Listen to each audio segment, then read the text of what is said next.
She gets excited when she go to shopping. जब वो shopping के लिए जाती है तो बहुत ज़्यादा एक्साइटेड हो जाती है। आई got a call when I was eating. मैं जब खाना खा रही थी तो मुझे एक कॉल आया। Hello guys, welcome back to my channel. My name is Mansi and today we are going to learn a single word, get. Definitely you already know the meaning of get, but today you will learn how we can use this get word in various sentences, and then meaning will change.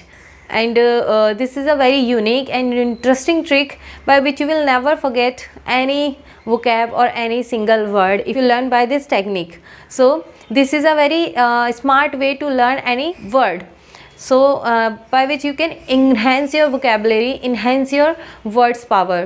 So today we are going to talk about only this word, get. So how can we use this word in a different sentences, in a different way?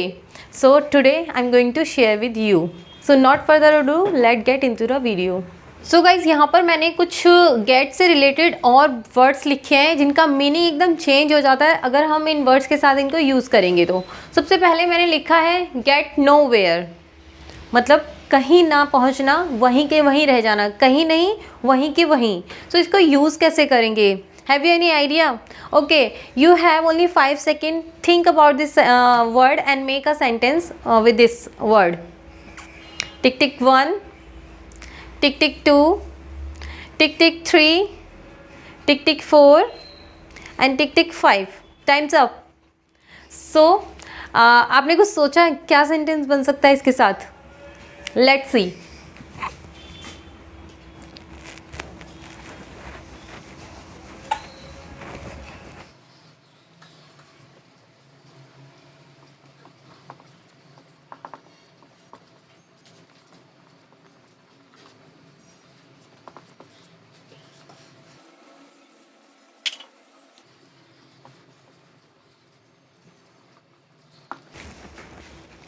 So the sentence is, I have been working with ABC company since 2016, but I have got nowhere.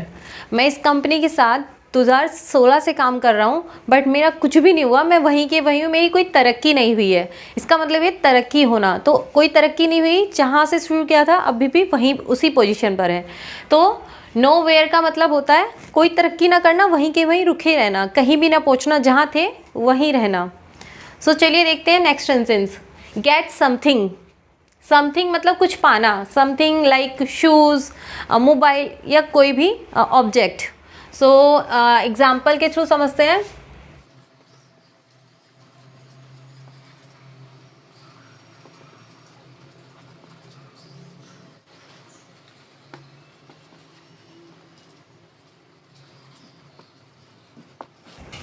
सो इसका get something का example है, I got the shoes yesterday. ये shoes मुझे कल मिले, या किसी ने गिफ्ट किए, कैसे भी मिले, बट ये शूज़ मुझे कल मिले।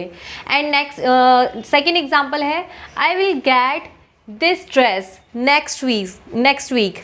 मैं इस ड्रेस को नेक्स्ट वीक खरीद लूँगा या ले लूँगा। तो इसका मतलब है ये, I will get this dress next week.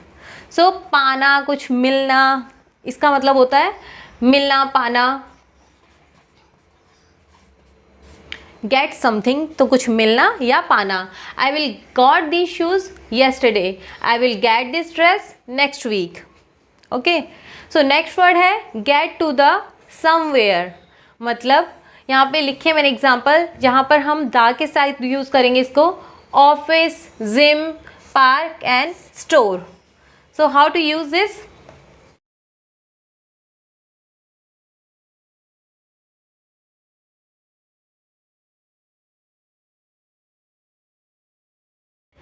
I will get to the station at 6 o'clock। मैं 6 बजे तक स्टेशन पहुंच जाऊंगा, 6 बजे स्टेशन पहुंच जाऊंगा। नेक्स्ट एग्जाम्पल के थ्रू समझते हैं।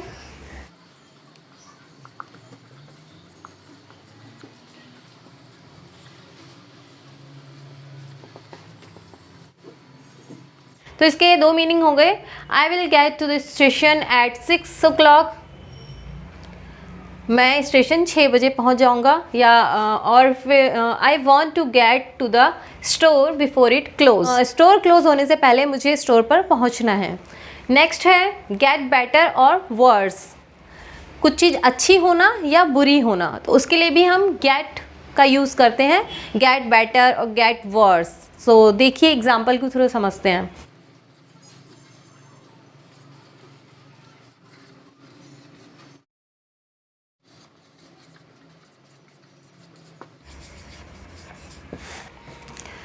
तो इसका गेट बेटर और वर्स का एग्जाम्पल लिखा है मैंने। If your back gets worse you should see a doctor. अगर तुम्हारे कमर का पेन कुछ ज़्यादा बढ़ गया है, ज़्यादा बढ़ जाता है, तो तुम्हें डॉक्टर को दिखाना चाहिए। तो इसका मतलब है ये, if your back gets worse you should see a doctor. And second number है, I am getting better at speaking English because I practise every day. I'm getting better. You can also use this sentence. I'm getting better in English speaking because I do practice every day. And next word है get lost, कुछ खो देना, जैसे कोई सामान खोना या किसी बच्चे को खोना या किसी भी चीज़ को खो देना, तो हम उसके लिए यूज़ करेंगे get lost। तो चलिए एग्जाम्पल के थ्रू समझते हैं। Get lost. He was with us 2 minutes ago, but I have no clue, I have no idea। कोई एक आप यूज़ करेंगे, I have no clue और I have no idea how he got lost, कि वो कैसे खो गया। जैसे आप किसी बच्चे को अपने साथ लेकर चल रहे हैं, अचानक से वो खो जाता है, तो आप ये बोल सकते हैं He was with us 2 minutes ago, but I have no clue how he got lost। So आप अभी आपने देखे हैं 1 2 3 4 5। तो चलिए और सेंटेंस देखते हैं और मीनिंग सीखते हैं इस गेट वर्ड के साथ, और क्या मीनिंग बना सकते हैं हम। सो नेक्स्ट वर्ड लिखे हैं मैंने get married, get feeling. Feeling में हम क्या क्या फीलिंग्स डाल सकते हैं गेट के साथ, जो कि इसका मीनिंग चेंज हो जाएगा, वो मैं बताऊंगी आपको। गेट अ कॉल और something and get stuck. So get married means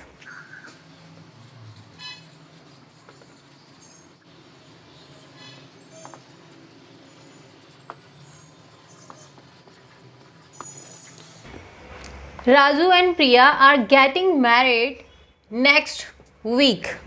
Raju और प्रिया नेक्स्ट वीक शादी करने वाले हैं। एंड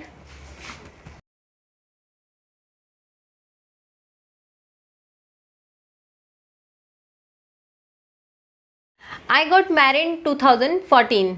मेरी शादी 2014 में हुई थी। I got married in 2014। Get feeling, तो फीलिंग्स को कैसे हम इसके साथ कनेक्ट करेंगे और क्या क्या फीलिंग्स हम डाल सकते हैं। ऐसे नहीं कि रोना डाल दिए इसमें, गेटिंग, क्राइंग, नो। कुछ सिलेक्टेड फीलिंग्स हैं जिसे हम इसके गेट के साथ ऐड करके कुछ न्यू मीनिंग क्रिएट कर सकते हैं। तो चलिए देखते हैं।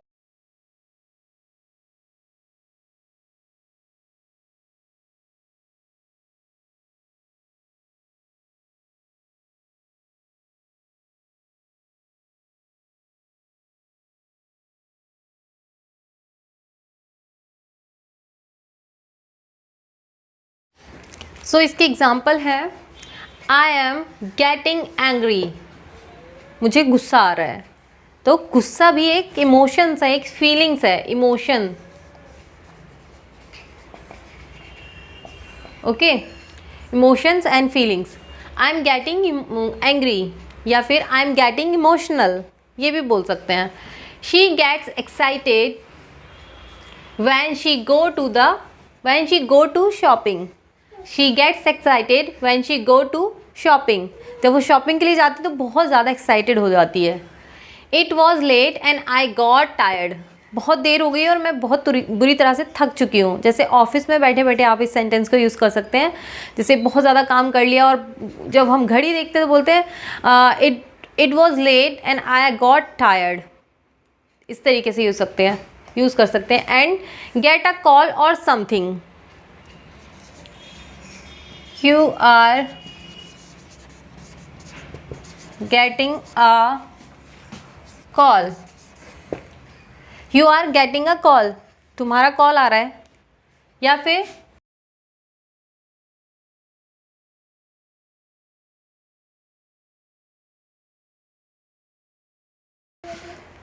आई got a call when I was eating, मैं जब खाना खा रही थी तो मुझे एक कॉल आया। And third one, something means I have got a cold, मुझे बुखार है, मुझे बुखार ने पकड़ लिया है या फिर बुखार है। तो आप इस तरीके से इसका यूज़ कर सकते हैं। नेक्स्ट है get stuck, and we always stuck when we speak English. So तो इस वर्ड को हम यूज़ कर सकते हैं। Mostly we stuck while we speak, while we think in this language, so we can use this I always get stuck when I speak English. I always get stuck when I speak in English. So I always get stuck when I speak in English. जब भी मैं English बोलता हूँ या बोलती हूँ तो मैं हमेशा अटक जाती हूँ, तो इसको बोलते हैं अटकना। या I got stuck in traffic when I was coming back from the office.